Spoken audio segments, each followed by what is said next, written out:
இது பார்த்தீங்கன்னா second tray cookies வந்து இப்போ வந்து அவனில் வைக்க ரெடியாக இருக்குது. ஆல்ரெடி பார்த்தீங்கன்னா ஒரு குக்கீஸ் வந்து செஞ்சாச்சு, செஞ்சு சாப்பிட்டு பார்த்தாச்சு. செம்ம டேஸ்ட்டுங்க, ரொம்ப அருமையாக இருக்குது. இப்போ வந்து ஹாலிடேயில் எங்களுக்கு வந்து ஹாலிடே, ஸோ ஹாலிடேயில் எங்களுக்கு இந்த மாதிரி தான் போயிட்டுருக்குது. செம்ம சூப்பராக இருந்துச்சு. இந்த குக்கீஸ் உள்ளே வந்து சாக்லேட் சிப்ஸ்லாம் போட்டு செம்ம சூப்பர். ஆனால் இந்த குக்கீஸ் நான் செய்யலை, என் பொண்ணு.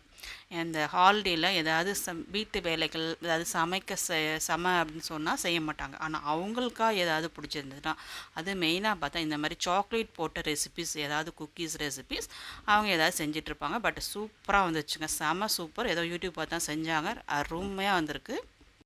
ஆனால் வந்து என்னோடய பொறுமை வந்து இழந்துட்டேன்னு சொல்லுவேன். அந்த மாதிரி அவங்க பண்ண அட்டகாசம்.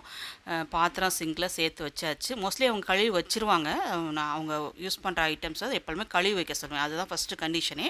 ஆனால் பார்த்திங்கன்னா இந்த பவுலை போட்டு உடைச்சாச்சு. இது என்னோடய மிஸ்டேக்கும் இருக்குது. அவங்க வந்து பட்டரை உருக்கி தர சொன்னாங்க. நான் என்ன பண்ணிட்டேன், பட்டரை வந்து சின்னதாக பவுலில் எடுத்து வச்சுட்டேன். ஸோ அப்படியே தண்ணியில் வச்சு நீ மெல்ட் பண்ணிக்கோ அப்படின்னு சொல்லி கொடுத்துட்டு வந்துட்டேங்க. அவங்க என்ன பண்ணிட்டாங்க, அந்த பவுலை வந்து இடுக்கி பிடிச்சி சூடாக இருக்கும்ல, சுடுதண்ணியில் வச்சு மெல்ட் பண்ணதை அப்படியே இடுக்கி வச்சு எடுத்துகிட்டு வரும்போது ஹாலில் போட்டு உடைச்சாச்சு. வலிக்கு ஸ்லிப்பாகி உழந்துட்டுது.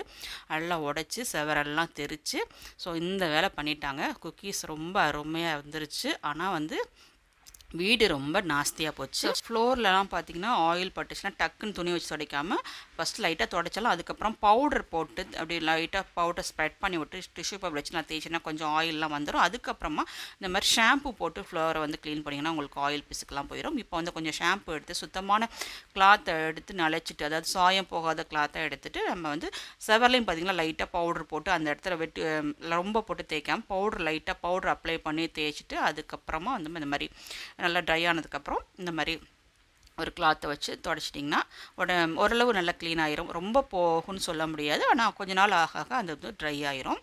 இந்த மாதிரி இது தொடச்சி எடுத்துடணும்.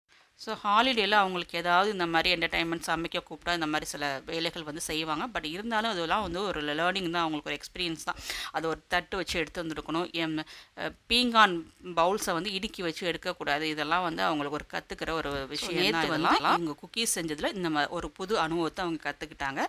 எப்பவுமே பிள்ளைங்க இந்த மாதிரி பண்ணுது அப்படின்னு சொல்லிட்டு சில பேரண்ட்ஸ் வந்து கிச்சனுக்குள்ளே விட மாட்டாங்க. நான் அப்படி இல்லைங்க, எதுனாலும் செய்ய சொல்லிடுவேன். ஸோ இந்த வேலை பண்ணிவிட்டு அடுத்து பார்த்திங்கன்னா இந்த மாதிரி ட்ராயிங்கில் இறங்கிட்டாங்க.